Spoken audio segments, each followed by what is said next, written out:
Welcome to Mo Banshee's Lair. This show has been altered to conform with YouTube's rules on copyright.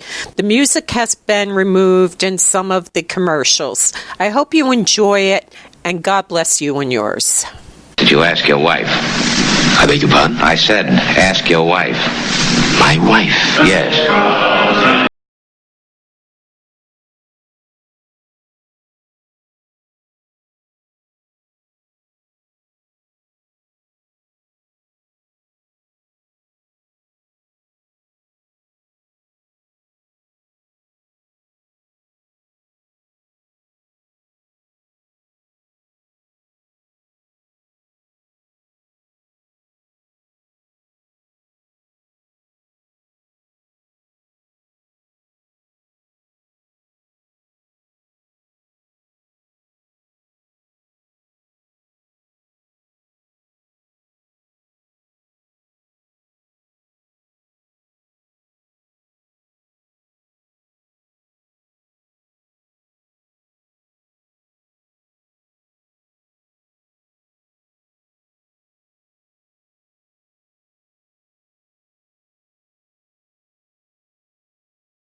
Welcome to Mo Banshee's Lair. Anyone who does not know the music of that scene from Casablanca needs to go to school or go to a video store or go on Amazon and rent Casablanca because it is iconic.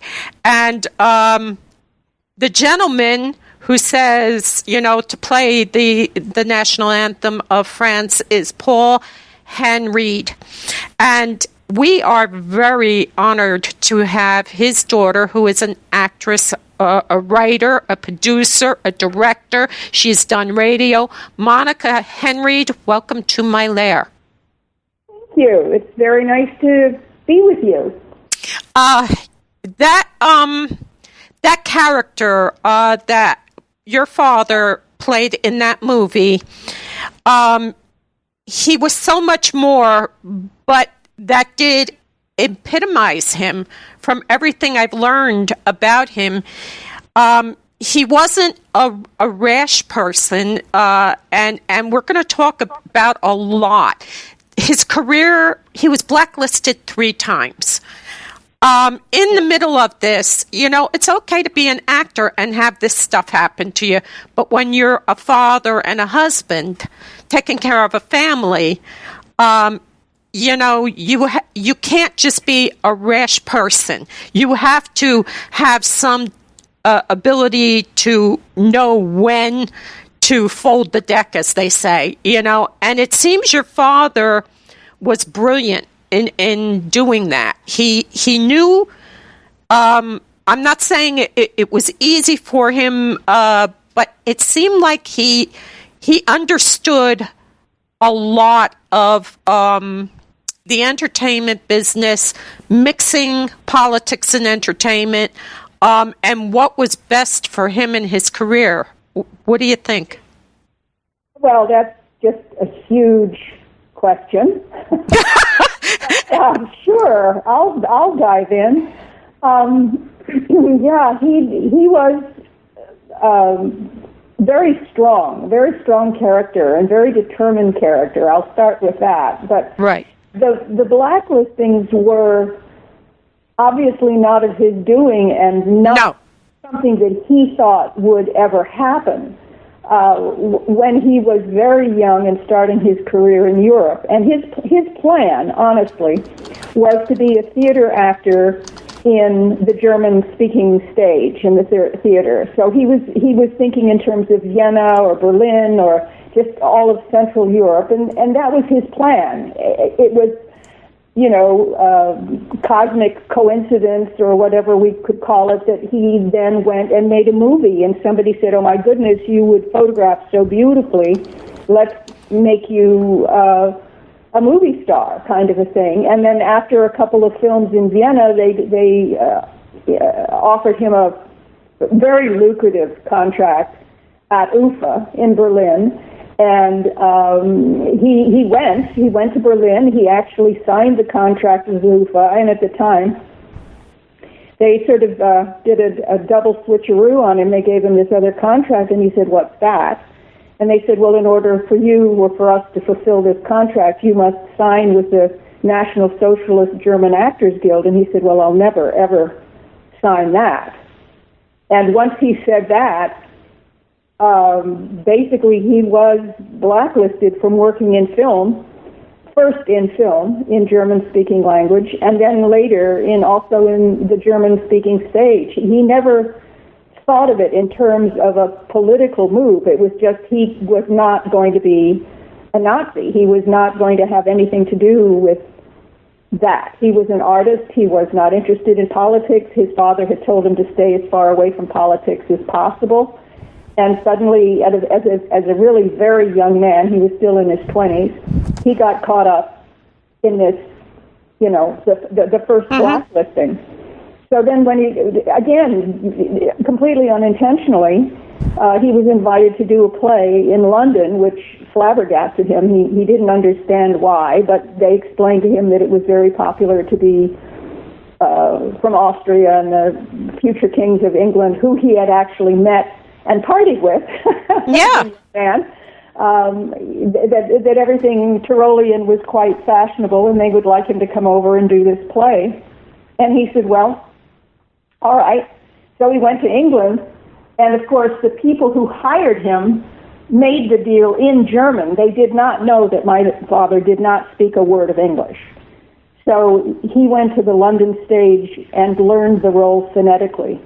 He didn't speak any English at all. And then he went back to back to Austria, and of course the war was approaching, and luckily when it did get terribly, terribly bad, he did have the opportunity to go back to England and do another play, and by then, of course, he spoke English, and basically the same thing happened. His stars started to rise as a young actor on the English stage.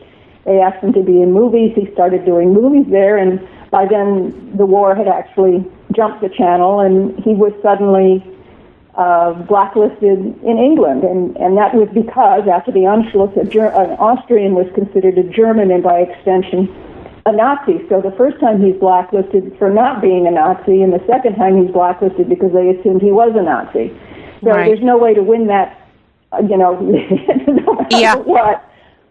So, and again, by hook or by crook and by luck and by fate and by whatever was going on in the cosmos, he was invited to do one of the plays he had done in England, in New York City, and so he and my mother went to New York, and he did get a play on Broadway rather quickly, and it happened to be playing on Broadway at the same time that one of the films he had made in England a couple of years earlier had opened on Broadway. So from being a complete and total unknown in the United States, he was starring on Broadway in a movie and a play, and was discovered by RKO and came to California and did Joan of Paris, and the second film was Now Voyager, and the third film was Casablanca. I'd like to just touch on, because this is a leap year, and your father was born in 1908, which was a leap year. Mm-hmm. And I found that kind of I don't know, amusing that we're doing this show and you're trying to bring attention to your father because his character Victor Laszlo kind of is bigger than himself, and that's what we call them in the Irish, himself, and so. You're trying to do a documentary about his life, and he's of my husband's era. And my mother-in-law was born in the 1880s over in Germany and was brought over as a child, an orphan, her and her two sisters, and raised in New Jersey in a nunnery convent because they were orphaned. And they were products of, even though they were poor, but your father's parents were the Gilded Age. what Mark Twain called the Gilded Age, with the monarchy. And yes, your father did rub elbows with, all the important leaders. And I thought it was kind of funny about the boots story that your father was talking about, that he kept looking at the boots and his father went up and said, look at him, don't look at the boots. Right. So your father is an aristocrat, and he's raised to this expectation. And no matter how we try, we are our parents. We always revert back to our parents' kind of life, and so even though your father was born in this new 20th century with all these things going on, he still held very dearly to that genteel nobility kind of life, right? Absolutely. The family itself was not a noble family in the sense of capital N noble family, and they were not right. of the aristocracy. But his father was knighted by the Kaiser for services above and beyond, kind of thing. And so that's where the title comes from. The title was not a birthright; it was a given. It was given as you would get a knighthood. And so, yes, they lived a very comfortable life. My grandfather was a banker. He was one of the financial advisors to the Kaiser. So there was, luncheons at the palace with the Kaiser and the court and the other people who supported the Kaiser and so on. So there are actually hilariously funny stories that have trickled down from the family from my grandfather. He unfortunately died when my father was only 9 years old, so that made it very difficult. Right. Because what in turn was the family, I guess we'll say fortune, turned not just the financial one, but the actual lifestyle itself. My father's uncles took over the estate because, as we all know, a woman is not capable of balancing a checkbook. Yeah. And raising children and so on and so forth. So the uncles took over, three of whom were also bankers, and they, over a short period of time, sort of rearranged how my grandmother and father and uncle lived, and they moved into smaller apartments and lived quite a different life after that. Mm-hmm. And the story has it that my father is the one who found his father when he thought he was napping in the study in his chair, and it turned out that he had died. So that was a lot of trauma to take on as a 9-year-old. Yeah, I mean, I was in my 50s when I found my mother, and I got to tell you, I want to see her in my head alive and walking around, but I always, when I think of her, I see her laying in that bed, you know? Yeah, it is. It's traumatic. It's with you forever. It is. Never that image never goes away. No, it never goes away. So the whole world is in this huge upheaval, and your father has been born into it. There's growing pains. There's political arguments going on all over the world.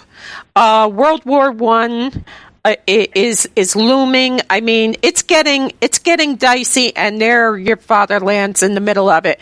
And now their fortunes have changed, their lifestyle has changed. Your grandmother kind of was hard on him. She was, but she was a pretty tough cookie all the way around. She was a very strong woman, very, very motivated to have things done a certain way and live a certain lifestyle, even though the finances weren't there anymore. So they moved at first out closer to where her parents were, and quite literally when the money totally ran out, she was going to send my father off, to work, not finish school, send him off to work. And then she decided also that she would take a job, which was pretty much unheard of for a lady of her stature to get a job. And of course, Right. there were no jobs that she was qualified to do because she wasn't qualified to do anything but be a lady. Right. So she went to some of the higher-end stores in Vienna, to places where she had been a faithful client, and she would say to the owner, look, I've been a customer here, my friends shop here, and so on and so forth. I think what you really need is a hostess to greet these people and take good care of them and make them feel comfortable in the way that they are accustomed. And eventually she came across someone who agreed with her, and she created a job for herself. So she created an income. They still had the stipend from the uncles, and then eventually, in other words, my father could finish school at that time. But once he had graduated from the equivalent of our high school or first year junior college, no, he needed to go to work. So Right. Once again, the deferred to the uncles, and he was asked what was it that he wanted to do or to become, and he said, well, I'd like to be a doctor. And the strictest of the uncles said, well, you're stupid. You're not smart enough to go through medical school. You're not an intelligent boy. You don't do well in school. You don't do well enough in school. What else? Yeah, they told Einstein that too. Yeah, exactly. And he said, what else do you want to do? And my father said, well, I'd like to be an actor. I love the stage. I love the theater. They basically laughed in his face and said, we've never had an actor in our family. We're never going to have one now. Don't be ridiculous. What else? We can't even discuss that. What else do you want to be? And he said, well, I love books and I love, reading and so on. And they said, fine, you can be an apprentice to a publisher. You can get involved with a publishing house. And so they sent him off to a particular publisher who, again, was someone that his father had worked with through the bank and so on and so forth. And this gentleman said to my father, yes, of course, you come, we're more than happy to have you come and work with us, but you have to understand one thing. In order to become a full-time employee here, you have to have a good handle on graphics and graphic art and so on and so forth. So you go to the Graphic Arts Academy for 2 years, and when you graduate and you do well, you'll have a job here. You can start here, basically, sweeping the room, but you have to get a degree. You have to actually have 2 years education. So that happened. So he went to graphic arts school. I won't say he became an artist, but he had beautiful writing and his drawing ability, not in the figuring sense, but in the graphic arts sense, was really very nice.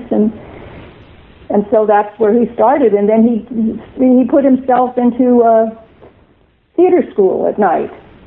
He started learning the craft that he really, really wanted to have. They did, I think, send him, somewhere at the beginning after he had graduated from high school, they did try to put him into a small medical school, and that's when the uncle decided that he just wasn't smart enough. And it was expensive. I think that's the part that really got the uncle, the strict uncle. It was just too expensive. He personally didn't want to spend the money on my father. So yeah, anyway, it all worked out. It taught him something, self-reliance. It taught him, I think, that everybody's got a card up their sleeve or a shell in the game. He learned right away after his father's death that nothing is signed in granite, so everything can change. So he became adaptable.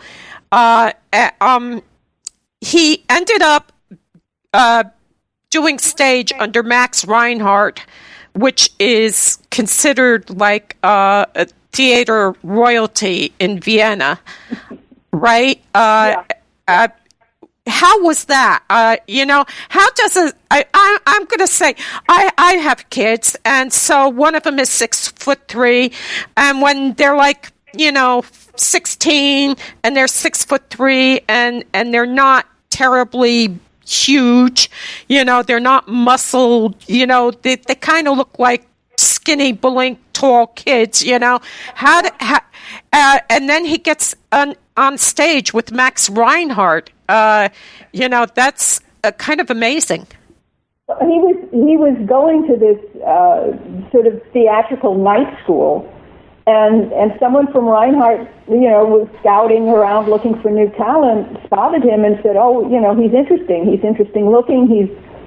Let's see what happens, and come and give a look." And Reinhardt actually went then to see the play, I think, and sent his business card back and said, be in the office at 3:00 tomorrow afternoon. My father thought it was a joke, until someone said, no, Reinhardt and Reinhardt's people were actually in the audience. And then he went the next day, and Reinhardt, who was a real, disciplinarian and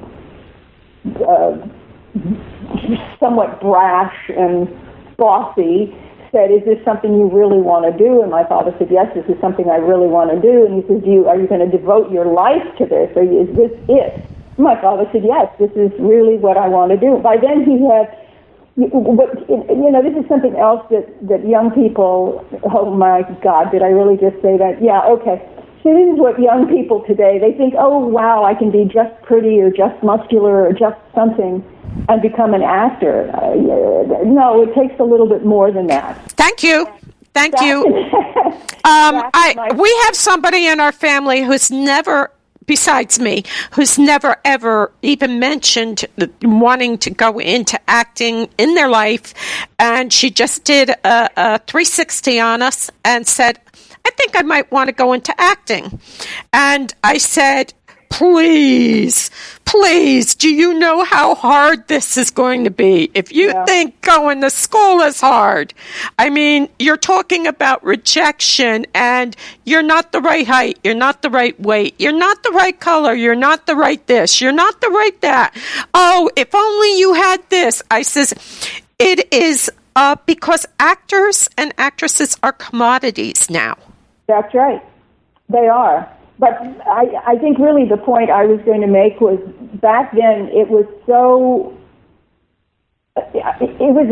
a respected business.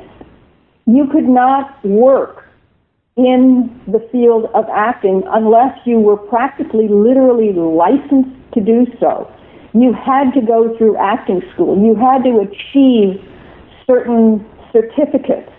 If you didn't have them, there was not a chance that you were going to get on the stage. A letter of introduction. But more than that, a certificate of having finished courses in acting, which included fencing and singing and movement and dancing. And, I mean, they were almost psychology classes, really in-depth studies into characters and so on and so forth. There was nothing... It wasn't like, one day I'm sitting on a chair and I think I'll be an actor. No, you had to go to school and learn your trade. And you had to memorize. I mean, when you went to audition for something, you didn't audition with a 3-minute, selfie. You auditioned because you had to prove that you had memorized 2 or 3 plays from beginning to end, and 2 or 3 operas from beginning to end, the lyrics, the drama behind it, etc. So you couldn't just show up and be cute. That was not enough. That was basically the question that Reinhardt was asking my father. Are you willing to do that kind of work? Are you willing to go through this? And in order to do that, it was a I won't say 24/7, but it was a really intense day of studying and doing. And my father now had to go back to the publishing house and say, look, I have this opportunity with Reinhardt. I don't know what to do. I want to be an actor. And this wonderful man who was the head of the publishing company said, you're not fired. You come and you work with us when you can. We love your graphic style. We love what you're doing with us. And so he was able to keep a part-time job and still devote himself to learning acting. Yeah. And learning about theater and about great dialogue and great writers, great playwrights. Before she passed away, Betty Davis did a Dick Cavett interview, and she said, well, we were from an era, and she's talking about Claude Rains and your father and all the other incredible, as she called them, English and European leading men. She says, we did something that's unheard of now. We actually rehearsed the scene from top to bottom, and we had to memorize it. You had to know your lines. You had to be prepared. You you work. She says there was no such thing as just showing up and doing the thing without extensive rehearsal. It was a different time, and you're right. For families, it was kind of because we were doing that shifting from that, oh, my child, never would one of my children be an actor, to, well, yeah, okay, I guess it's better than starving to death. We were shifting, and it was a painful shift back then for people like your father, people who wanted to get into acting, whose families held some esteem in the community, and were like, oh God, oh my God, because when they went to the theater, their heroes were up on the stage, and they're thinking, is my kid going to make a fool out of us? It was a rough transition back then, and today I think it's even worse, because now it's like, and I hate to use the expression, but a dime a dozen. They use them for one sitcom, and then nobody ever sees them again.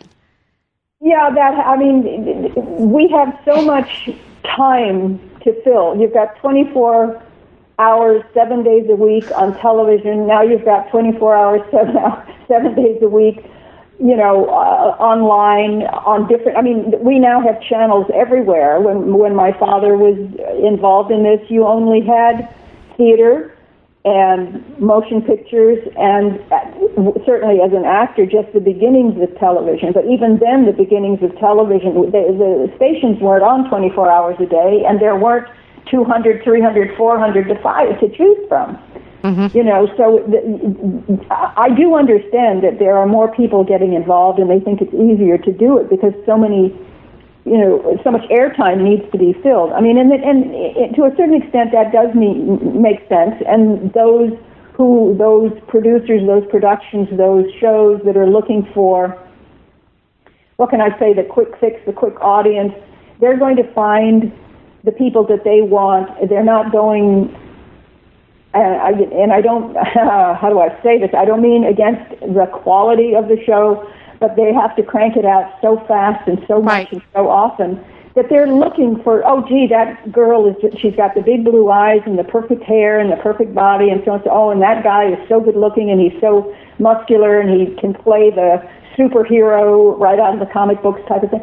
They're going to grab whoever they can grab, and if that kid can walk and talk and throw out a line every once in a while, boy, he's hired. They've got the job. Yeah, and they're typecast for that exact spot where your father learned to become a chameleon.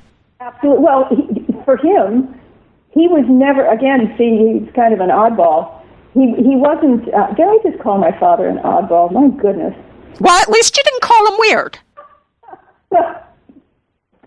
I don't think he was weird, but he was, let's say, unusual in the respect that he didn't see himself exclusively as a romantic leading man. Right. He was interested in character parts. He wanted to play interesting people. He wanted to create and develop interesting men on the screen and in the theater. He didn't want to just be, tall and good looking and saying all the right things while the girls bat their eyelashes. He really was interested in doing other things, which is one of the things that led to his big feuds with Jack Warner, because Jack Warner just wanted, they had a cliche of this tall, good-looking European, continental, suave, romantic hero guy, and Jack didn't want him to be anything else. Right. When my father brought him different projects and said, look, I'd like to do this, I'd like to do that, Jack went, no, we're not into it. We've got a guy who can do that. We don't need you to do that. We need you to do this, which is one of the reasons why he left Warner Brothers and got out of his contract there, and then ultimately was doing, independent films. He did The Spanish Main with Maureen O'Hara. And that kind of changed everybody's opinion of him, because here he was, a strong, virile, active, almost comic. He wasn't as serious and brooding as the former. And he broke the typecast. He broke his own mold. And that's interesting that you particularly picked that film, because that was definitely the one that that he had gotten that idea. He had talked through that idea with someone, and he said he wanted to do this sort of Robin Hood of the high Caribbean seas, and he took it to Jack, and Jack said, literally, if I want a pirate, I've got Errol Flynn. Mm-hmm. If I want a lover, I've got you. And no, we are not producing this film. And then my father said, whatever he said politely. Yeah. And went over to RKO where he had started. His first film was at RKO, and he said, "Look, here's an idea. I just want to do it. I want to do it different." He got them to agree. He took a mediocre script to Herman Mankiewicz, who then wrote a really good script. He hired as many of his friends as he could find that would work with him, like Hans Eisler and so on. So anyway, and created this character, this sort of. But again, he starts as a somewhat sophisticated, polite Dutch businessman. It's not his intention to become a pirate. He becomes a pirate because he sees what's going on, and he hates what's going on, so he's fighting an injustice, which, of course, was typical with my father, both on the screen and in real life. Right. So, that was really... And, of course, the irony is that it was one of the biggest moneymakers that RKO had. It was the first film they did in Technicolor. Mm-hmm. And he's beautiful in it. It's beautiful. Isn't it beautiful to look at? It shows the plushness of those colors. It's just spectacular, and the costuming and everything. It's just... I can watch that film quite often. And Yeah. Yeah. I mean, it doesn't hurt to have Maureen O'Hara sitting there, trading barb for barb, the strong redhead. If I may say, of all of the films that my father did, when I see that one, I see the most of him. That was his sort of a little bit cheeky sense of humor and fighting for the rights and standing up to people bigger and stronger, and that's very much who he was as a person. Mm-hmm. So, and again, that's the first time you really see gorgeous hair and good, beautiful eyes, and he was a good-looking guy. He was. Most of us can't say that. We struck gold on the gene pool. I mean, you did. You got a double goal. I mean, your mother was gorgeous. Your father was gorgeous. I mean, how do you have ugly kids out of this? You can't. There's no way. That doesn't happen, because you're beautiful. So, I mean, Thank you very much. And I'm especially gorgeous on the radio, don't you think? You know what? That's why I do radio. I have a face for radio, and a voice. I've been described as fingernails on a chalkboard. Oh, no. And I've been told I crucify the English language. Oh, no. And that's what happens when you learn to speak English phonetically.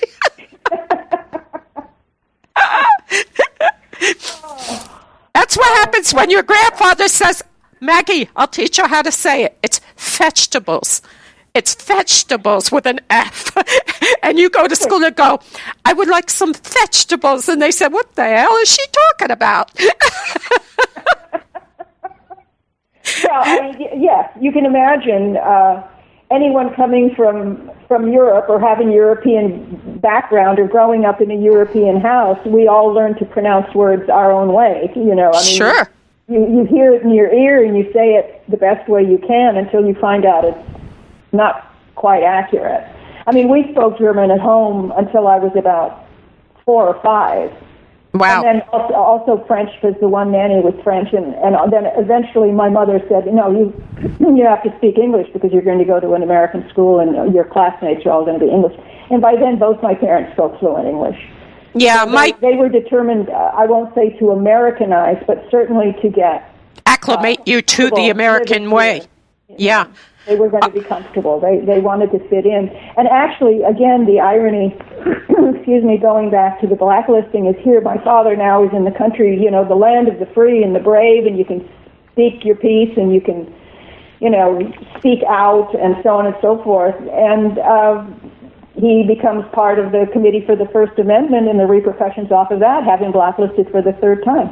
I want to talk about that. But I want to play a clip. Can I? It is.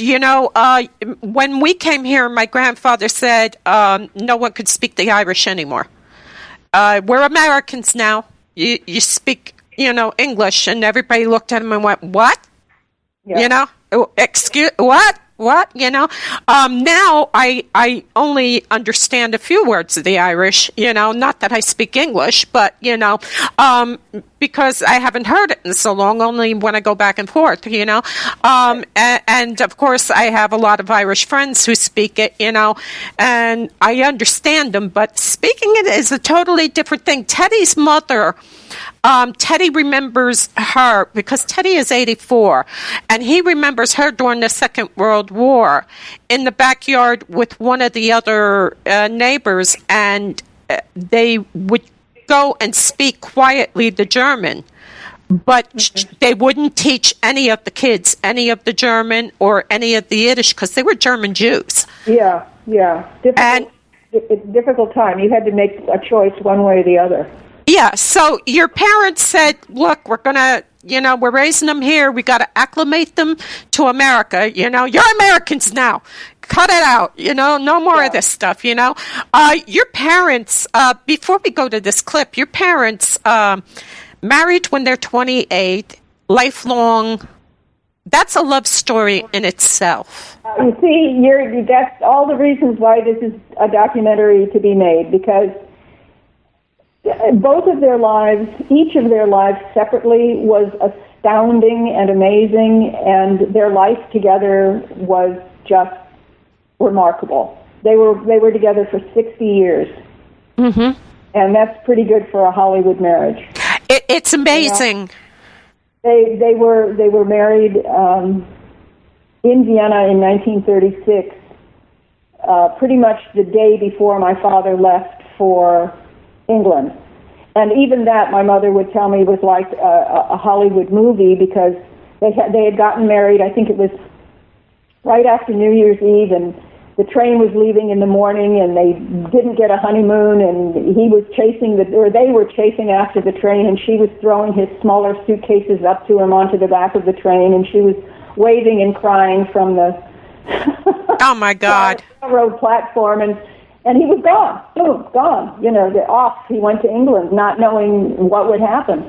And luckily, what happened was it worked out well for him. He ended up, moving there and having a career there. But my mother when they met, my father, really, what a guy. So basic, Beautiful cars, good food, gorgeous women. The end. That's my father's life in a nutshell. Yeah, they loved cars. They loved to race around in cars. Yep. And the thing was when they met, my mother had remembered that they had met before, and that evening he had a date at the party, she had a date at the party, but when it was time for, the two of them ended up spending the evening together. And when he was getting ready to leave and call a cab, she said, "No, don't be ridiculous. I'll take you home. I have a car." And he was just flabbergasted. This is 1933. A woman who owns her own car, and it's a convertible. And oh my goodness! And then eventually he found out she also owned her own business. She was a couturier designer, et cetera, and so forth. But they get in the car to leave, and she very strategically drops off his date, her date, and now the two of them are left in the car. And it was like, oh, now what should we do? So they went to the mountaintop outside of Vienna where you can watch the sunrise. I've done it myself. It's quite spectacular. And they just talked and danced and drank champagne and fell in love. Yeah. And they were together for the next 60 years. Yeah, Teddy and I have been together for 40 years, and it was very romantic. I met him, and he was very nice and kind, and I said, "Are your parents alive?" And he said, "No, they're both dead." I said, "I'm marrying you." Oh. That's how that was so romantic. But enough about that. I want to play a clip, and this is the movie promo star of the month for TMC. How did they approach you about doing this for your father? They did, and I'm so glad that they did, because I met the most wonderful gentleman by the name of Les Howell, who was the writer and producer for Turner, and we just hit it off like gangbusters, and we talked back and forth for probably a month on a fairly regular basis to pick and choose what we wanted to say and how we want, or what they wanted to hear, what I wanted to say, and how we could, sort of ping-pong it back and forth until we got it pretty close to perfect. Yeah, so it is. I'm thrilled with that piece, and I'm thrilled of working with Les. I hope to work with him again in the future. You have a site dedicated because you want to make a documentary, or do you want to make a movie like what kind of movie? I'm physically working on a documentary about my father. So we have been to England. We've been to Europe. We have shot in Vienna, locations and archives and collected archival footage.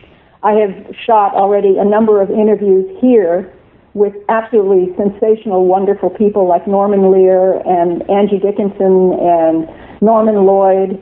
At 101 was the most delightful interview. And just with people who my parents knew, not necessarily people who worked with them, but rather knew them. And not just my father, but my parents, because it was quite a unique unit, those two. And I'm actually leaving for Vienna on Friday to go back. And then Trieste and Prague and London. So and then I'm finished with the first 30 years of his life. So you're going to be like playing clips of his life. Let me ask you before we do this, do you have a lot of pictures from his childhood? You do? Yes, I do. That's a gold mine. I actually, when I was in Vienna last July, found copies of the first 2 films he was ever in. So I have the beginning of his career when he was in his 20s. Wow, that's a gold mine. I cried. Yeah, I mean, you have people like Boris Karloff, card number 9 for the Screen Actors Guild, and there's so little out there from his childhood. A couple of pictures. Do you know what I mean?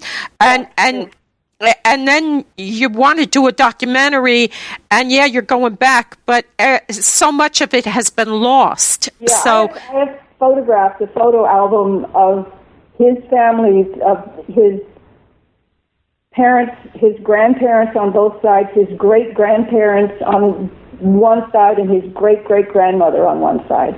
Wow. I have a lot of photographs. We're poor Irish. We don't have any photographs of anybody until they came over here. But we're not photogenic, so that's not necessarily a bad thing. Yes, I want to play this clip for you, and after we come back, I'm going to give a number if anybody wants to call in and ask Monika a question.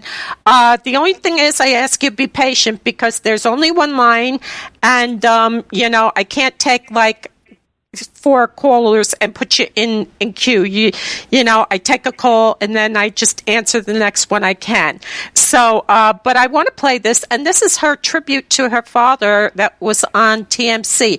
And you're listening to Dreamstream Radio, Mo Banshee's Lair, and most of us work without a net, and I think all of us are on some kind of drugs. So welcome to our world. We'll be right back. Play La Marseillaise. Play it.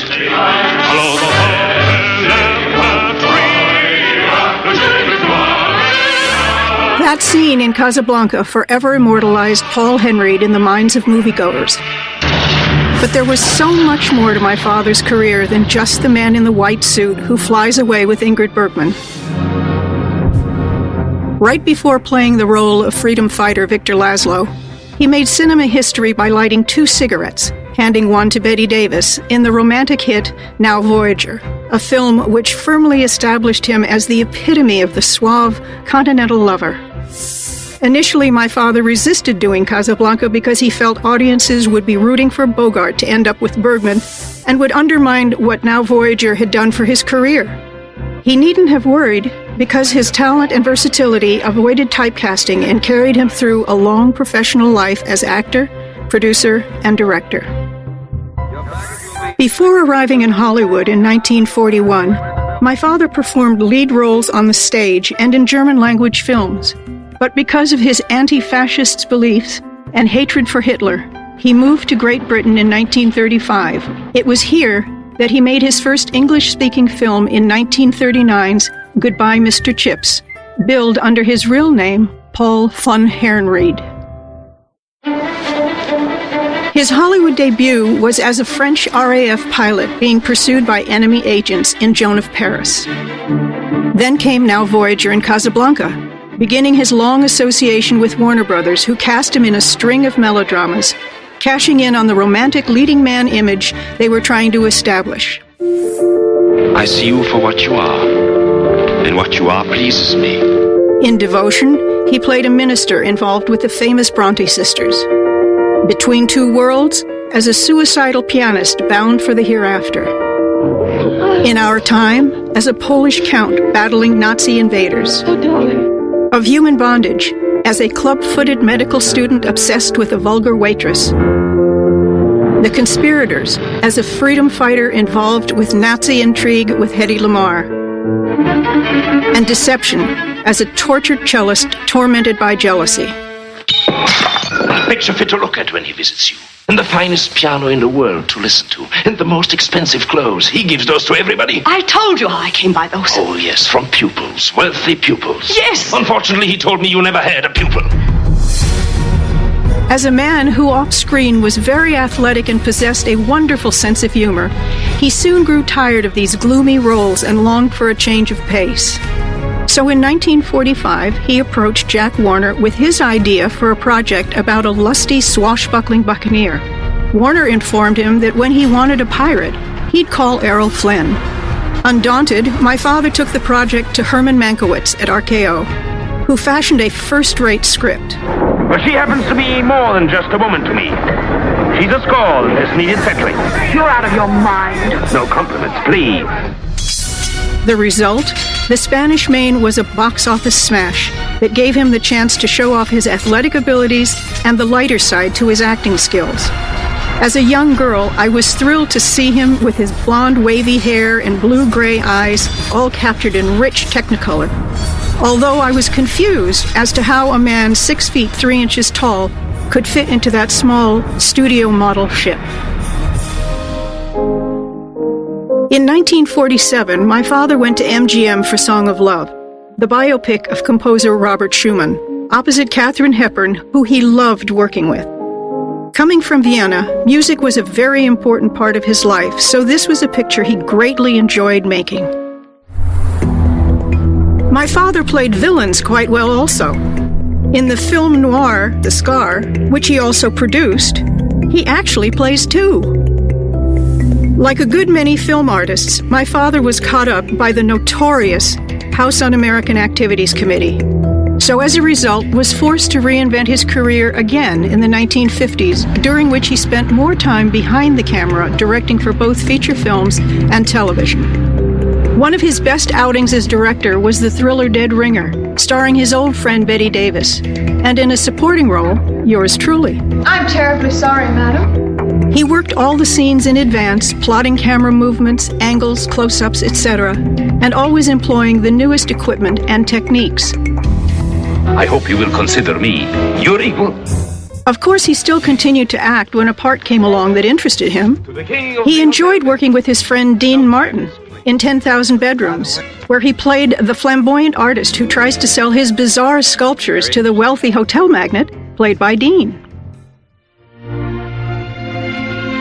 As you can see, there were many facets to Paul Henreid's talent, and it thrills and delights me to know that those talents are being rediscovered and appreciated. What would my father say to all of this? He'd probably show that charming, handsome smile of his and say, Shall we just have a cigarette on it? For Turner Classic Movies, I'm Monika Henreid. I'm over the moon. My guest tonight is Bob Greenberg. This is a pre-record. Yes. Hey, ladies and gentlemen, himself, as we say in the Irish, Eddie Benitez. Welcome to the Lair. Thank you. Hello. Hello, Sarah Karloff? Yes, hi. How are you, Mo? I'm fine. Welcome to the Lair. Terry Soto, Captain Celluloid from the movie TV conventions that he holds in New York. Welcome to my lair. Hello, Mo. Thank you for having me back. And our guest, Arch Hall Jr., aviator, musician, author, and everything else. I think you walk on water. Welcome to my lair. Well, thank you, Mo. Thank you. It's good to be on with you tonight. Michael Patrick Boatman, welcome to Mo Banshee's Lair. Thank you, guys. Thank you for having me. I'm glad to be here. This is Mo inviting you to listen to my show, Mo Banshee's Lair. We feature a variety of topics, A to Z, and guests, all kinds of guests. Mo Banshee's Lair, Tuesday evenings at 9 p.m. Eastern on DreamStreamRadio.com. And I'll see you, my pretties. Welcome back. I hope you enjoyed that bit that Monika did at Turner Classic Movies request about her father, Paul Henreid. And I'm saying it very carefully. Doing a fine job. Thank you. You. What did he have to say to you when you said, I think I want to get into acting? Aha, I never said that. I, in my mind, was a singer-dancer. It wasn't about acting. It was about, I loved to dance, and I loved musical comedy, and I had memorized practically every Broadway show by the time I was 12 years old. Every album, every record that I had was primarily that. They were. Of course, we had a lot of opera in the house, but that was downstairs in the library in my father's record collection. My record collection was Broadway shows. So I had memorized Oklahoma and Carousel and King and I and My Fair Lady. Oh my goodness, I knew them all. Everybody's song, everybody's vocal register, everything. So I was allowed to take voice classes because I loved to sing and I loved to dance. And by the time I was 16, I had a partner and we were dancing in a lot of the type of, I laugh happily from my heart when I see the Dancing with the Stars, because that's the type of what was then called exhibition ballroom and adagio dancing, where you combined the more athletic stunts and tricks and integrated them with traditional ballroom dancing. So that's what we were doing. He and I we were about 16 years old. We looked like right off the farm, blonde, blue-eyed kids, and we worked a lot. We really, really did. And that's, for me, I was fine. I was perfectly happy doing that. And then my father said one day, there's this part in this movie that I'm directing, and if you want to play this part, come and audition, come and read this part. And I did, and apparently I was good enough because I got the part. Did he audition you, or did somebody else? No, he auditioned me, and the producers were there, and the other people who say who is hired, not hired. It was just a small part, a little bit of dialogue, and it apparently worked. And then it was fun. I enjoyed it. I enjoy creating characters and doing that search and discovery, and how do we make somebody believe that we're somebody else kind of thing. I enjoyed all of that. So I wasn't hardcore pursuing it, but when the opportunities arose and there was a part that was appropriate, yeah, of course I went and auditioned, and I did it both in theater and in film and television eventually. And I must say I really had a wonderful time. I love the work. I love the creativity of the work. I don't particularly care for the politics and the BS that is so prevalent. Yeah. there was just that moment by the time I was a grown-up, which, oh, by the way, could happen any moment now. I might be actually a grown-up. But don't do it. It's a trap. Don't do it. That's right. It's a trap. I had a family and my children and so on, and it was just too difficult to be in that kind of a competitive world. And so I sort of went to the other side of the camera and did some radio and found myself really thoroughly enjoying the production side of it and worked practically every job that you can do. Costume designer, wardrobe supervisor, production manager, location manager, practically everything except a grip, an electrician. I didn't do that either. So let me interrupt. My little production company, and we've done a lot of documentaries. And okay, let me interrupt. I want to. The pictures people don't know that they've seen you in. Okay. Well, they definitely don't know that they've seen me in Omega Man. Or My Fair Lady. They don't know that because I am the second ghoul from the right. Aha. My Fair Lady. Ad lib at church. My Fair Lady, yeah. I was definitely in My Fair Lady. Yep. Don't Be Afraid of the Dark. The Blue Knight. The California... Oh, wait a minute. You've got Cheaters. I've got Cheaters, yeah. Yes, I was in all of those.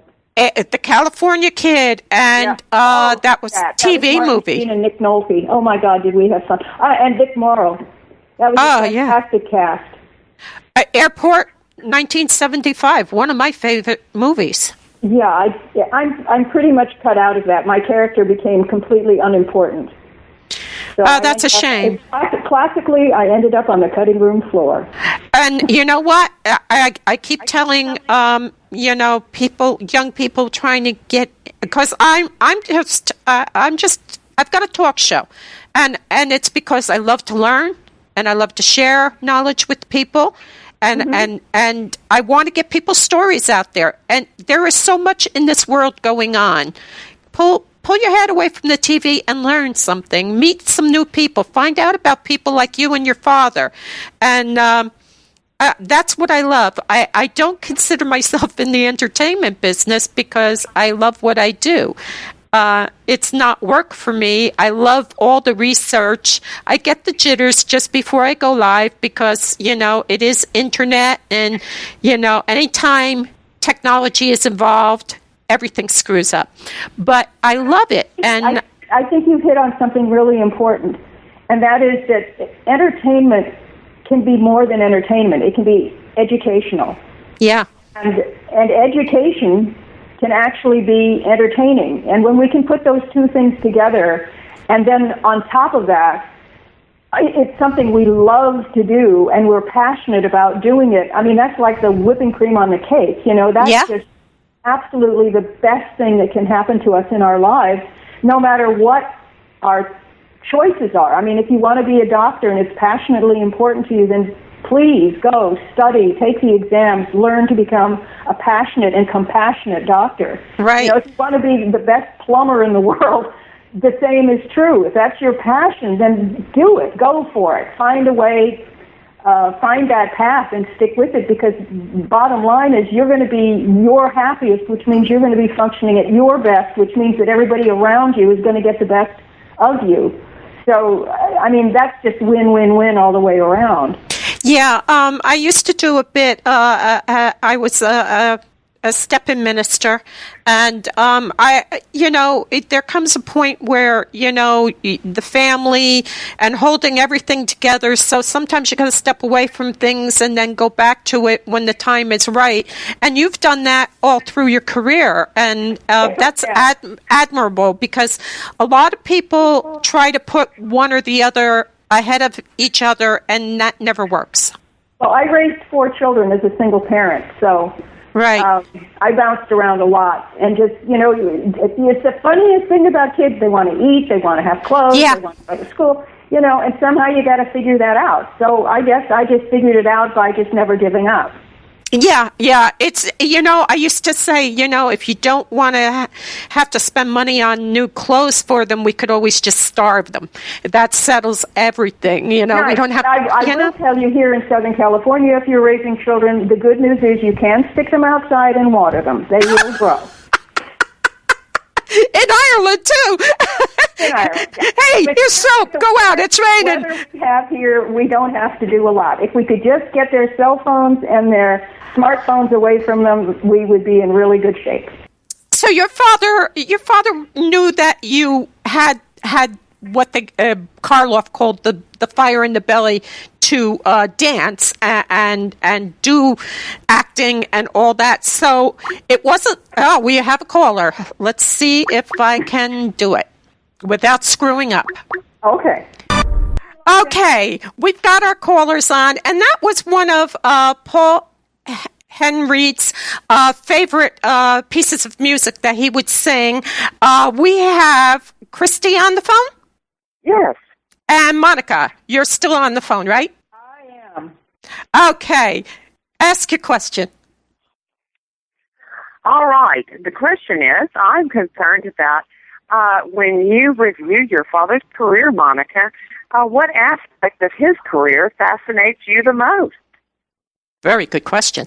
Yeah. What fascinates me the most is exactly why I'm doing a documentary about it. What fascinates me the most is that he never gave up. No matter what challenge was thrown in front of him, he had to find a way to keep going. He was not going to back down and suddenly become a plumber or an automobile mechanic. He was an actor. He was a director. He was a producer. In his head, for the most part, he was a writer. He didn't become a published writer, but he always wrote and rewrote scripts. That's what he did. That was his life. And if he couldn't do it on the German stage, he was going to do it on the English stage. And if he couldn't do it on the English stage, he was going to find a way to do it on the American stage. And if that didn't work, he was just going to, whatever it was, he was going to keep reinventing and adjusting and adapting to continue his career. His career as an actor lasted from the 1930s through the 1970s, so you got 40 years of that. And that overlapped 25 years as a very prominent, very popular television director. So everything that was thrown in his way that was an obstacle, he found a way to use it, mold it, climb over it, get around it, whatever have you. He didn't do that well with life. I mean, he found a lot of things in his life that were challenging, like when his daughter, that would be me, decided I liked the Beatles better than I liked Beethoven. He didn't understand that at all. You heretic. You're a heretic. Did not adapt, did not adjust to anything like that. But as far as his career was concerned, he figured it out. He learned how to become all of these other facets of the same industry so that he could stay in it and be in it his entire life. Did he ever say, I should have become a doctor instead? Yes, he did, by the way. Yeah. Oh, that's funny. Yeah, because it's a rough way to make a living. At home, in our house, he was the first doctor. He was the one who went and got the first aid kit. He was the one who said, no, before we call the doctor, let me take your temperature, let me check your head, let me see if you're perspiring, let me see that, have you been vomiting? Are you all right? We went through that. Mm-hmm. He was the doctor. He was a closet doctor. I was calling him the house doctor. I was being politer. That is funny. Anything else you want to ask? I was just wondering, do you have any kind of projected completion date yet for the project, or are you still, adding more stories or interviews, etc.? I'm still writing, I'm still shooting, I'm still collecting stuff, but we definitely have 2017 as the release date.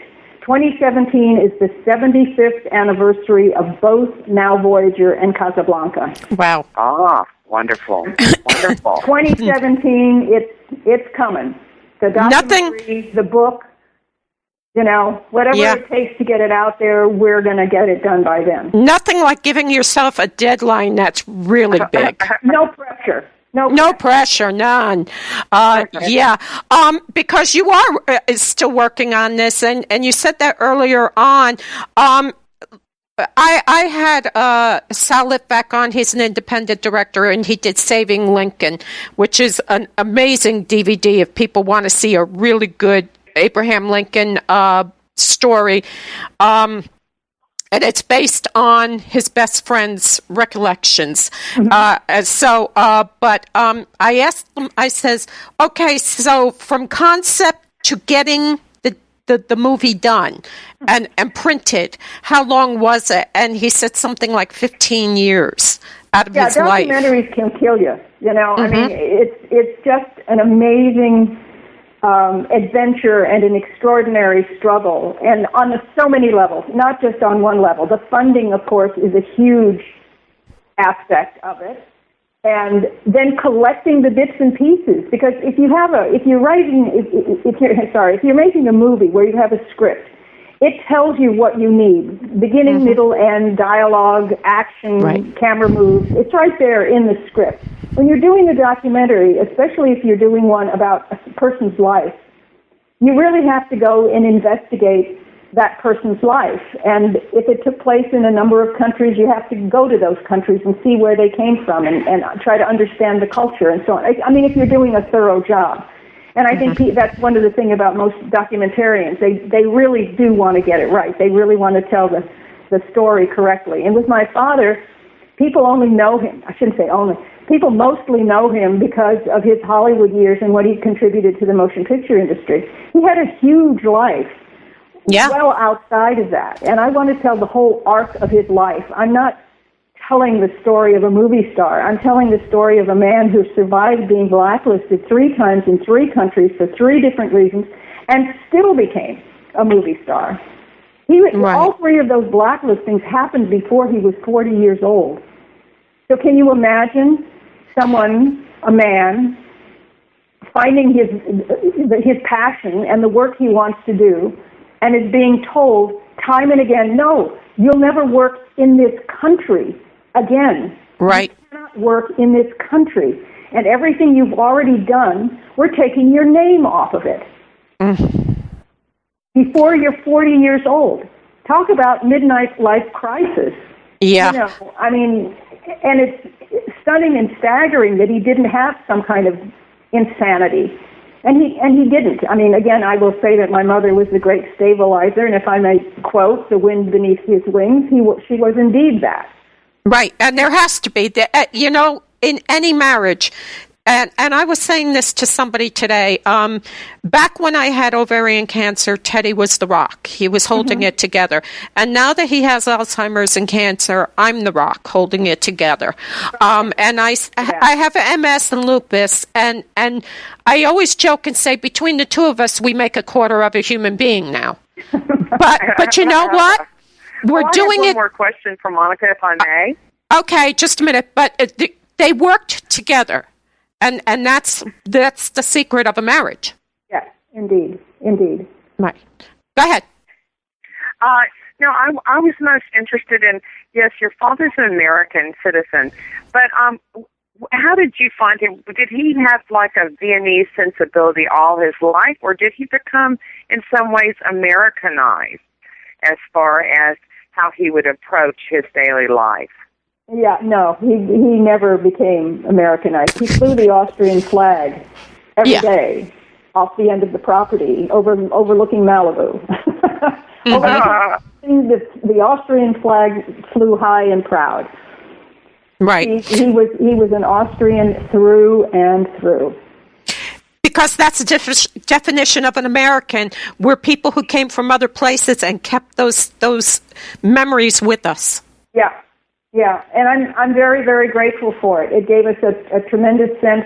It gave us a worldly sense. It gave us a sense that there were other countries and other cultures and other places to recognize and respect and visit and try to understand. And it made for a much broader upbringing. And I did that with my children, too. I must say I did take them to Europe and Mexico and Canada and just adventured whenever they had school holidays and whenever we could. Just so that it's a big world and it's a small world and it's an amazing, wonderful experience to be here and to enjoy other cultures. Yeah. When my son was getting out of high school, he was saying, "Oh, I want to do this. I want to do that." I says, yeah, this all sounds terrific. You want to go in the Marines and you want to go fight and you want to do this. But before you leave the world, why don't you go see the world and find out what's out there before you do any of this stuff? They still became Marines, but, at least I got them to listen a little bit. Did you have anything else you wanted to ask? No, but I want to say thank you very much, and much good luck with the project. I can't wait to see it. Thank you. I can't wait to see it either. All right, we'll see you soon in L.A., I think, right? That's excellent. Love it. All right, bye-bye. Very cool. Thank you for calling. Thank you. All you have to do is hang up, because if I hang you up, I'm screwing up. Okay, I got a question. A lot of people that enter, I don't know what it is. Maybe, are you still there, Monika? Yeah. When we hit, our 40s, suddenly we ask ourselves, where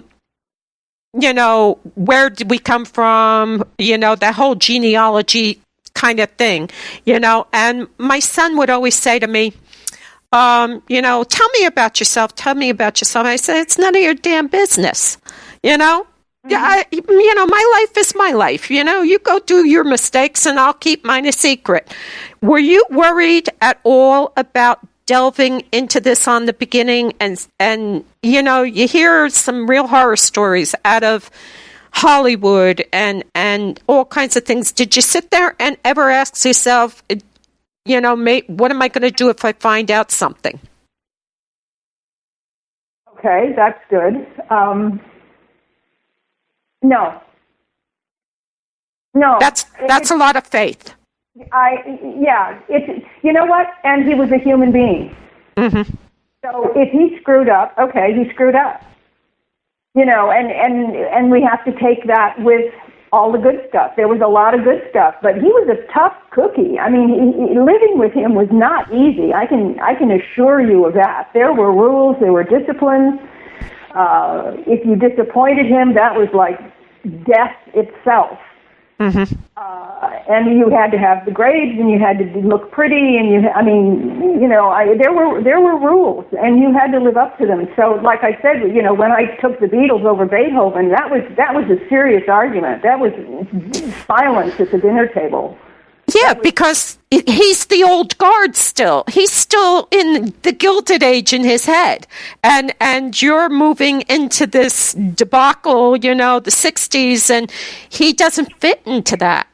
Well, one of the things that I learned about my father by the time I was well into my teens was everybody had a right to their opinion, mm-hmm. but the only opinion that counted was his. Yeah. So once you knew that, and there was great irony there. He wanted to make sure I got an education. He wanted to make sure I went to college. He wanted to hear my opinions, and then he wanted to tell me that his were better. So in a way, it's a tough road, but in another way, it's kind of wonderful to know how strong he was. Mm-hmm. Because he was, I won't say opinionated, but he certainly had opinions, and he always, he was an extraordinarily disciplined man, extraordinarily disciplined. And a lot of that, that's a chicken and egg. Did that come because of his theatrical training, or was he so good at the theatrical training because he was already so disciplined in himself? But mm-hmm. man, he carried that with him to the last day. Right. There were rules, and you did it this way, and this is how we do it, and this is how we behave, and boy, if you stepped outside of that, you'd know about it. And with a look. Never with a scolding, never with a slap, never with a raised hand, never. Just a look. Yeah, I'm known for that. The family, and all my friends say she does it with just looking at you. You already knew you screwed up. Yeah. Yeah. Can I be crassly commercial for just a moment? Yes. Because the first thing I said about putting together a documentary was funding. Mm-hmm. And there is no end to the funding. And in order for me to finish what I've started, we need more funding. So tell them how to help. Well, the best way to help is we are now putting together a crowdfunding campaign, which will go live, I believe, on March 31st. But anybody who wants to participate or help or know more or send me their shekels or $25 or $2,500, I'll be more than grateful for it, because we really do need to raise about $100,000 this year. Wow. The website is tubestart.com. So tube, like a television tube, tubestart.com. And you just click on the Paul Henreid documentary project. It'll take you to a page, and you can just let me know that you're interested. You can give us your email address. We'll keep you posted, informed, et cetera, and so forth. And then when it goes live on the 31st, hopefully everyone who's interested will participate and send us a couple bucks. It's $100,000. Yeah, it doesn't happen overnight. Yeah, I don't think people understand when you're making documentaries. A lot of documents you have to pay for. You have to pay for the archival research. Yes. You have to pay for the archival footage. You have to pay Warner Brothers, RKO, MGM for licensing rights. You have to pay for licensing of the music. You have to pay your editor, and you have to make sure he or she is alive and awake after putting in 23 straight hours. Now, it's a very expensive proposition, and $100,000 is not, I mean, it sounds like a huge amount of money, but it's not a lot of money when it comes to actually stitching together a documentary. Yeah. It really isn't. So, again, I mean, I have been so fortunate. I have had such great people step up and get us this far, like the Lemley family through Rosemary Hill. It's fantastic. The Lemleys were Carl Lemley founded Universal Pictures, and the Humphrey Bogart estate is on board with us. And then just recently, Austrian Airlines has partnered with us. So every time when I need to fly to Europe, they are flying me because they believe in this project. And wonderful. That's just stunning to me. And then Diane Raver, who has the Garden State Film Festival right there down the road from you at Atlantic City. She's sensational. She's helped. She's just wonderful. So they're dear and I mean, the list is long of people who have gotten us this far, and we'd like it to be longer and bigger. And I will say thank you to every single human being that participates personally. Yeah. Absolutely, because it's a big project, and it's the story of survival. It's something that everybody can relate to. We all have to make choices. We all have to decide how we're going to get from point A to point B. Sometimes the wind pushes us, and sometimes, we make bad choices, but we have to figure it out on our own. And he did, and I think the story is inspiring. That no matter what happens to you, you can follow your dream. You can, as they say, follow your passion. Yeah. I have two things I want to touch base on while I have you here. And please, people, if you know anybody who's into history and film history and loves Paul's work, you need to get them to that page, to that Tube Start one and fund it, It's tubestart.com. Okay, .com. The thing is that 20 doesn't sound like a lot, but if 5 people give 20, you've got 100. It builds up, it adds up, and it'll pay for something. And documentaries are fraught with expenses. You've got to travel.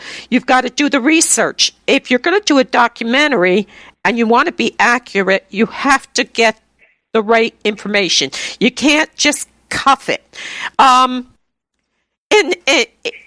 some of the things I've heard you say, the expression self-medicated depression, we all, when, 2 years ago when they told me Teddy had cancer, I mean, I thought the world was going out from under my feet,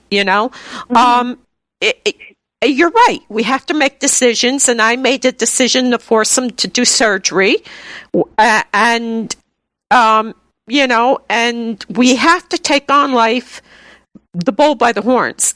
Your father, did he ever self-medicate? Well, he was a doctor, remember? He was a house doctor. So a doctor would give him something for pain or for the flu or whatever. And then, if one is good, two must be better. Mm-hmm. And he did do his research. I mean, he was a voracious reader. Oh, my goodness, there were 3 actual libraries in the house. Oh, God, I wish I could have that here. And I'm the same way in my house. I have just books all over the place. It's one of those things that was in my environment, and I've taken it with me wherever I go. So even when I travel, which, when that last suitcase coming home is a little too heavy, it's always because of books. Mm. But he did get caught up in that. He played a lot of tennis. So he had, what is it, cortisone that they gave you for pain and for bad elbows or tennis elbow or whatever have you. Right. He did get caught up in that. And being a typical European, he drank wine with lunch, he drank wine with dinner. And those things don't mix. They just don't mix. He never turned into a full-blown fruitcake. I mean, it never overwhelmed him or overpowered him. But there were days when you knew this is not a good day to talk to him. Right. This is just not a good day. So let him go read a book and let him bustle was my mother's word. He was a bustler, which meant he was a sort of a hobbyist. He loved woodworking and antique furniture, refinishing furniture and things like that. So he would go off in his studio workshop and he would go and he'd redo a table. And then my mother would joke, and she said there were years that when he wasn't working, that she found that she would have to break things so that he could fix them, just to keep him busy and keep him happy and out of the house. But again, that's a guy thing. We all need to be busy, and men need to be doing whatever it is that they do. If it's, tennis or football or basketball or bustling, handiwork, hobby work. I mean, everybody needs to be kept busy, and the best way to keep my father busy was that way, and get traditionally get him out from underfoot. Gentlemen who retire suddenly don't know what to do with their lives, and wives please go play golf. Yeah. I thought about doing that with Teddy, but he retired because we realized he had Alzheimer's, and it's kind of mean to say, hey, why don't you go take a walk out in the middle of the park, and maybe in 2 weeks I'll find you. So you don't do that, but I understand, in the beginning, he'd say, I don't feel good, which, it was confusion and depression because he had to stop working. He worked for 52 years and had to stop working. And I'd say, Teddy, you're not sick. And he'd say, you're used to being sick. I'm not. Yeah, right. Yeah, of course. You're used to it. Yeah, because I noticed that you had mentioned it, and very creative people, and let's put the ball squarely in the court. Actors and performers, they are the most creative people, and downtime is a killer. Is a killer, and their product is themselves. Right. They're not cranking out crackers or plastic bottles or automobiles. Every time they show up at an audition, at a meeting, they are putting themselves on the line. Their vulnerabilities, their passions, their intellect or lack thereof, whatever. They are the product. And when that gets told, no, you can't work here, or no, you can't do that, or no, we don't want you, you're not good enough, you're not short enough, you're not tall enough, you're not fat enough, you're not thin, you have to build up a wall of resistance as an actor. And my father certainly had built up a wall of resistance, but again, it's just such a personal art form. Even a painter paints a product, right? And when you sell that product, the product leaves. You don't do that as an actor. You're always stuck with yourself. A writer that gets a block and then ends up Hemingway, all these guys ended up going on, a month binge and then come back out and crank out a top-selling book, but in that intermediate, it's a killer for downtime with artistic people. Yeah. And I can't even imagine, and there's also the reality of it is, yes, he was gorgeous. So a lot of people look at him and they don't want to see him in ugly parts. They don't want to see him being a crass, terrible person, not unless he's spanking them, and that makes it hard. There's very interesting because when he did Hollow Triumph, where he plays two bad guys, not just one, right? But two bad guys, that a lot of his fan club walked away. They did not want to see him play a bad guy. They did not want to see him be, a gangster and then an obnoxious doctor. They wanted that tall, suave, romantic hero. So, that was part of the sort of insanity, hypocrisy of the whole industry. An actor, a truly true actor, wants to act a full range of parts. And his audience says, no, we don't want you to do that. We just want you to do this one thing. So that's a hard decision to say, where am I going to go? Am I going to follow what my life tells me I have to do, or am I going to follow what my popularity demands? Yeah, I can't even think. The Olsen kids used to be in it. It was a sitcom, and the one guy that played the uncle, he did an interview, and he said, I get turned down, and they tell me I'm too good looking. You're too good looking to be a father. You're too good looking to be a husband. He says, and I am a father, and I go to PTA meetings. Yeah. He says, but that's all part of that machinery and that psyche. And the people that produce the movies, their target audience, and they're trying to, like you said when we first started out, they're trying to find the perfect commodity to fit that peg. Right, exactly. And sometimes, if you're lucky, you can drag it out for a number of years, and if you're less lucky and it's primarily based on what you look like, then your career is shorter. Right. Because the moment is going to come that the wrinkles are going to be there and the hair is going to go gray. No matter what you do, you're still... And you're going to... You're not a 20-year-old ingenue anymore. He was in The Mad Woman of Chalet. I.O. The end of it, where she's saying about the teeth, and you take the hair out of the drawer and the teeth out of the glass. And that's the end. We all start out with the teeth in the mouth and our hair on our head, but we all age. And actually, we all start bald with no teeth. Right, yeah. And if you're Irish, you might actually go through life without teeth, Your mother smacks you with a ladle or something, and you didn't need it anyway. You didn't need those to chew anyway, the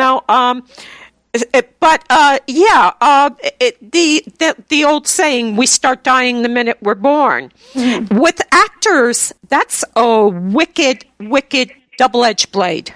Absolutely. So again, you have to do the best with what you've got as fast as you can and never give up. And even that, you could take that to all of life. It doesn't have to be about actors. The only moment we've got is right now, and now that I've said right now, it's gone. Yeah. We can only do what we can do with hopefully a little intelligence and charm and humor. We can get through this because no one gets through life unscathed. That's for sure. No. So we take on what we can. We do the best we can, hopefully. And along the way, maybe make some good choices. I just want to touch, because your documentary is going to talk about his 3 blacklistings. We have a lot of people who weren't born anywhere near that time. I'm not one of them, but,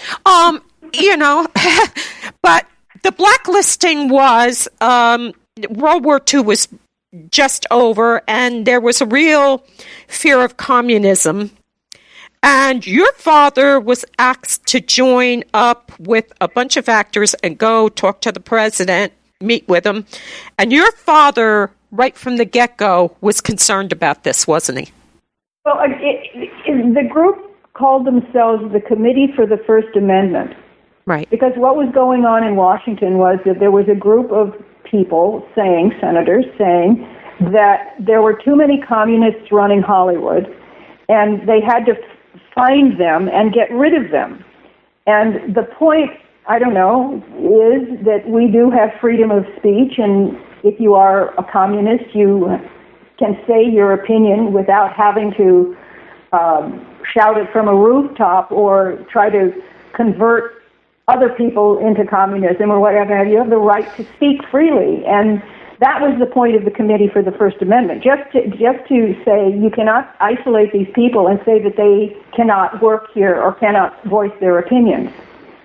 So what happened for the most part is they were not actually, the committee, the people within the committee were not actually accused of themselves of being communists, but rather that they were pink. They weren't red, they were pink. They associated with communists, they defended communists, which was not necessarily true at all. Right. But that's what was used, and that was the PR that went out, and that's what the world became sort of, America became convinced of. And these people who went to Washington to stand up just for the right to speak your piece. Now, they weren't doing it just for the people who were being called communists by the senators. They were saying this, in fact, for all Americans. Right. We have the freedom of speech in this country. So they were standing up for you, for me, for the guy down the street, for the grocer, for the milkman. They were standing up for everybody, saying we have the right to have our opinions and speak them. Mm-hmm. And for that, most of them, not all, but most of them were blacklisted or graylisted. My father was blacklisted for 5 years from the major studios. Right. They would not hire him, period. Alfred Hitchcock did. Out of that came another twist and turn in his career, which was that he learned how to do independent films. Mm-hmm. And he learned how to become a producer because none of these independent companies could pay him a full salary. He had to take something in the back end, a percentage of the film after it was released and after it was out there, and it turned out he made an awful lot of money because his films were still popular. The populace, the community, the movie-going, the ticket-buying audience hadn't blacklisted him. The studios had blacklisted him. Right. So he ended up, the 5 or 6 films which he then called his popcorn pictures were the ones that made him the most money. Mm-hmm. And he learned so much from that. So much from that. And out of that came his career as a director because he had never directed before. He had never, when he started making independent films, he started getting more interested and more involved in directing. And you know, it's not in front of the camera, but you don't have to worry about those wrinkles and the fact you wear glasses anymore. Very much so. He would always say, when I'm directing, I don't have to make faces. Right. You know, when you're acting, you got to be out there and, you know, emoting. Right. He did many of the Alfred Hitchcock Presents. Yes, 20 times. Yeah, Dead Ringer. Dead Ringer, yeah. Well, great I film. Can certainly talk about Dead Ringer. Go ahead. Tell us something about it that nobody knows. But the stuff that nobody knows? Well, if we go back to Bette Davis for a moment, and you think about her career and you think about the stories and how difficult she was and how impossible she was and how, you know, well, yeah, again, a totally committed, polished professional. Respected her job, respected her industry, and so when she made that comment about herself and Claude Rains and my father, it was coming from the discipline of knowing your job. Right. So, yeah, she was outrageously tough. She expected people to show up in the set and know their job. Right. And know their lines and understand lighting and pay attention to camera moves. And that's an actor's job. And when you don't do that, or when they didn't do that, she would have a problem.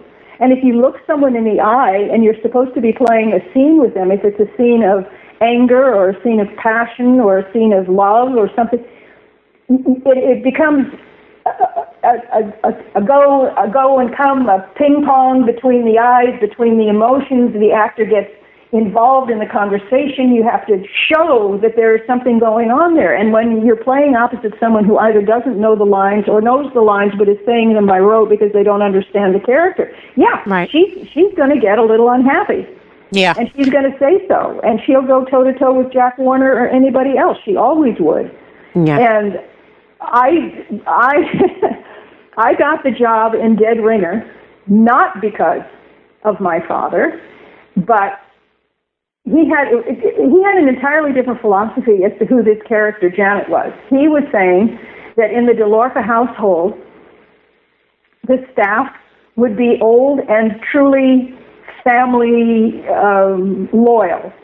And Betty's objection was, she said, no, Margaret DeLorca would have changed maids every time she changed lovers, because she wouldn't want anyone knowing what she was doing, that she was playing around on the old man. So, and she fought for that point. She absolutely fought that. And she went to the office to Jack's office, and she went with my father, and she argued with my father, and watching the two of them argue was always fascinating. That happened very often in our living room and by the pool and over lunch, and because they loved it. They loved sparring with each other. I love a good debate. And you better how to do it. The two of them knew really. You better be ready to hear my side of it, and I'll listen to yours. But when I say something to you, don't get pissy about it. Yeah. But anyway, my father then said, basically, okay, if it's going to be a young person, let's audition people. And Betty said, no, you don't have to, because we know that Monica should play this. Because you had legs up to your hips. I'm sorry? You had great legs. Oh, well, thank you. They went all the way up to your hips. Hey, I'm very grateful for that, by the way. Yeah, you were perfect for it. And those sensational shoes that actually, those are probably the most comfortable shoes I've ever worn in a film or on stage. Yeah. Those funny little black granny shoes. But anyway, but again, these people were disciplined, and they expected you to be disciplined. And people would say to me, weren't you terrified working with her? And I said, no, because I'm disciplined. If I'm playing a role, I have my lines memorized way in advance. I try to figure out where the heck this character came from. I try to look my acting partner right in the eyeballs so that we can give and take from each other. And then you throw in all the movements, in the case of the scene in the bedroom, it's the lighter and the coffee cup and the going out and getting cigarettes and coming back. And the whole thing is choreographed like a dance. And Betty is musical, I'm musical, my father's musical. So we could find a flow and ebb of that. That, I think the print was the second shot. Mm-hmm. So we didn't do it 47 times. We basically did it 2 or 3 times, and there it was.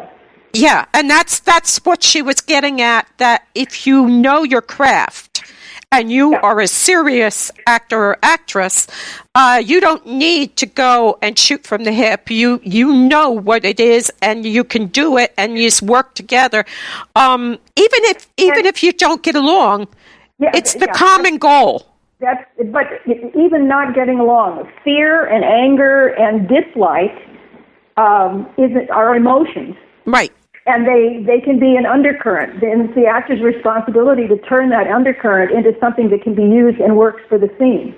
That's what acting is. You can't teach someone to act. You can only teach them how to use the tools of their trade, which is learning how to tap into all of those different things. I mean, seriously, again, if I think of my father and I think of Betty, and I worked with a few other absolutely wonderful seasoned professionals, and it's always the same thing. I mean, seriously, if you hire a plumber, don't you expect the plumber to show up with his toolkit? Yeah. So it's the same thing with an actor. When an actor is hired to do something, they have to show up with their toolkit. They have to know how to tap into those emotions. They have to find how to express those emotions inside that character, with that character, and you have to get the play and tell between the two characters, whoever the other person in the scene or other persons in the scene are. Right. It's hard work. There's absolutely nothing glamorous about that. It's really it's tedious. Even when it's funny, it's serious hard work. Yeah, it's tedious and it's work, and this will kind of amuse you, because your father had originally wanted to be a doctor, and how many I had this one doctor, and he said to me, "Well, nobody wants to do your surgery," and I said, "Why?" He says, "Because nobody wants you dying on their time." Oh.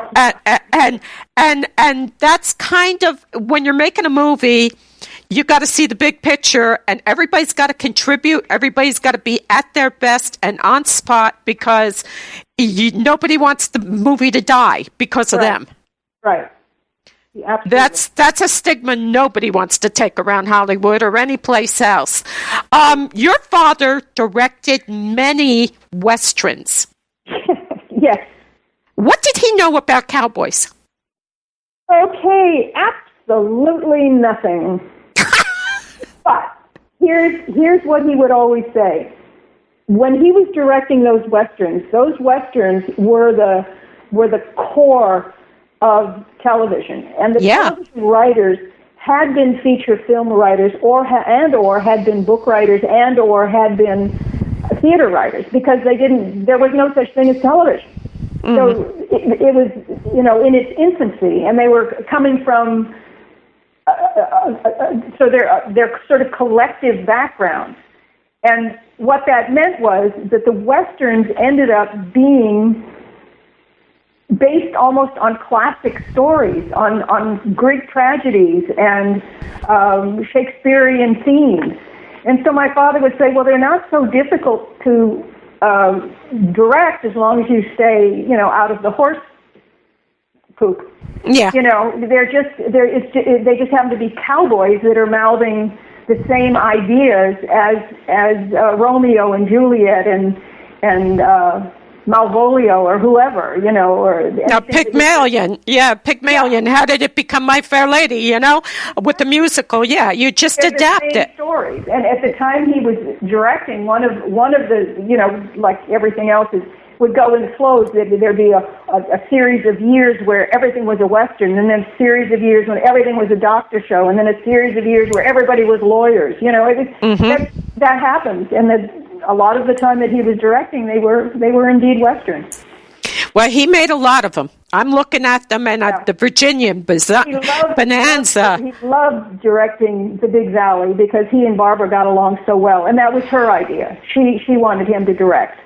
So I think he did 9 of those. Yeah, the DuPont show. God Almighty, these were the staple of our lives back then. You sat down, the whole family, and there was no talking. There was no looking at on the telephone. There was no cell phones. You sat quietly and you watched these shows, and they were your life. The Rifleman stuff, all of that stuff. They were part of our lives. Cheyenne, we knew the Maverick. My God. Right. I want you to tell them again about the site. I can do that as soon as I swallow my water. Okay. And it is water, I promise. The glass of wine will be had in about half an hour. Okay. Have one for me. I don't drink, but have one for me. Thank you. I will. I'd be delighted. Okay. All right. It is called Tube Start. TUBESTART. TubeStart.com. And there will be a little tab or icon there where it says Paul Henreid Campaign, and that's it. Mm-hmm. That's it. There will be, perks, and I promise you I will say thank you, and we will put you as a thank you on the website, and we will put you as a thank you in the actual credits of the film. I will love every one of you until I fall off this planet, and it's an important story to tell, and it's absolutely my passion right now. And in I'd love to go back to that, but in 2018, I plan on taking a holiday. Yeah. But it's 2016, 2017 are just going to be, the train is leaving the station. It's actually left the station. The film is in production. We are working, and resources are coming to us on a regular basis.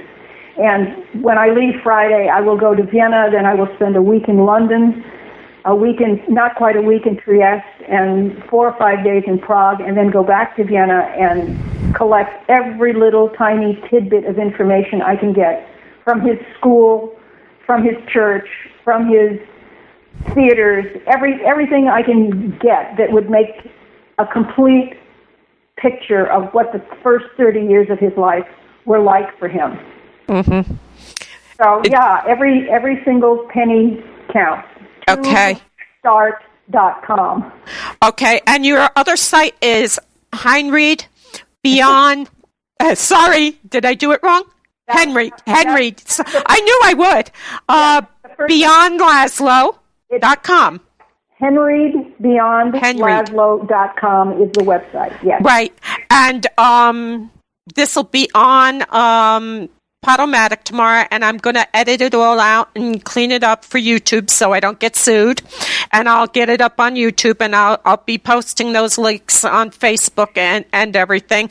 How long have you been working on this? Did your father know you were going to do this? No. Okay, so how long have you been working on it? Not at all. I will tell you how this all started. 9 years ago, my daughter-in-law died. And my son lived in Vienna, and when he called and said that had happened, I was on the first airplane I could get on. And I went to Vienna, and my daughters came over immediately thereafter, and we spent time with him. And then the girls had to come back to their families and so on and so forth. And I told my son, I will stay here in Vienna until you tell me it's okay to go home. Right. And I ended up staying a year, and once his life was stabilized again and he was back at work and doing what he loves to do, which is music. He's not a musician, but he works for a very large music company. And so things were normalized. I was suddenly in Vienna for the first time as an adult by myself with time on my hands. Mm-hmm. And I started just looking around and just, this is where my father grew up. This is where he went to school. And I didn't do it seriously with no intention of doing anything with it. It was just purely curiosity on my part. And then we joke about it. We joked about it often, all my life. I'm tired of answering the question, what's it like growing up the daughter of Paul Henreid? I want to be able to say, here's the DVD, you'll learn everything. So that was kind of a joke. And it really started taking shape about 3.5 years ago.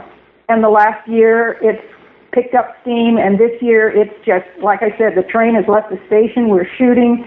I've got writers writing. I've got photographers taking pictures, shooting pictures all over the world, all over where he was, where he did things. I've got wonderful people helping me in research, both in London and BAFTA, and the British Theatre Archives, the Austrian Archives, the Berlin Archives. I mean, it's turned into such a glorious team of human beings that are helping me with this, that also see the value of the story and want to make sure it gets told historically correct. Not just Hollywood fluff, not just, he fell into Hollywood, made these movies and then disappeared, but really, really tell the story of this man's life. So I don't know if you can tell, but I'm very excited about this. And yes. I'm very excited about the people that have joined us, and I'm very excited about the people who will join us in this next year to make it happen. Yeah. I want to thank you so much for coming on. I promise during the day tomorrow it will get up there because it's already going on 11 o'clock here. But we'll take care of it tomorrow and get it up. We'll be posting the links. And I wish you nothing but good things with this. Thank you so much, Gail. That's so sweet of you. See, now you're a team member, too. Yeah. You're on board the train. I was on his team long ago. I only found out now. Wow, I thank you. Whose team do you want to be on? The tall, blonde, gorgeous guys. Yeah.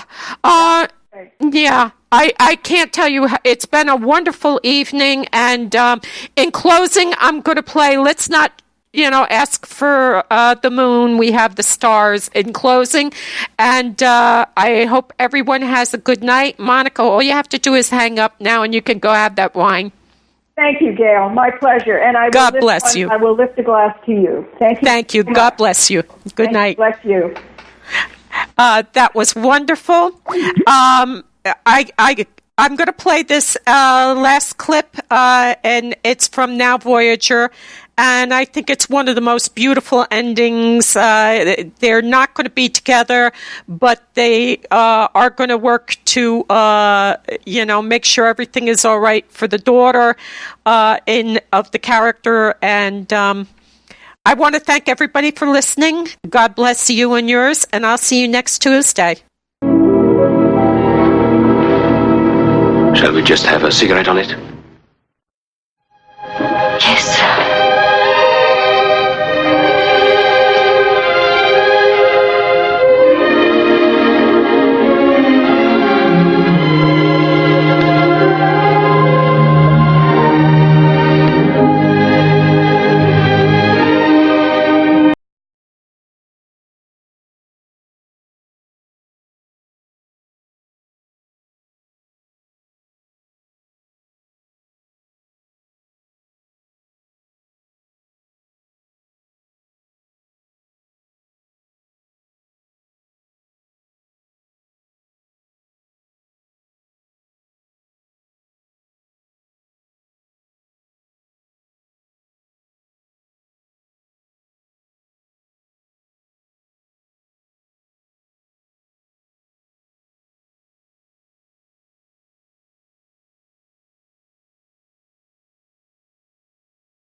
Where over the rainbow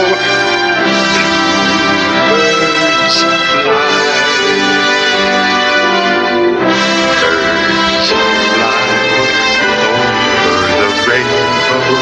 Why, oh, can't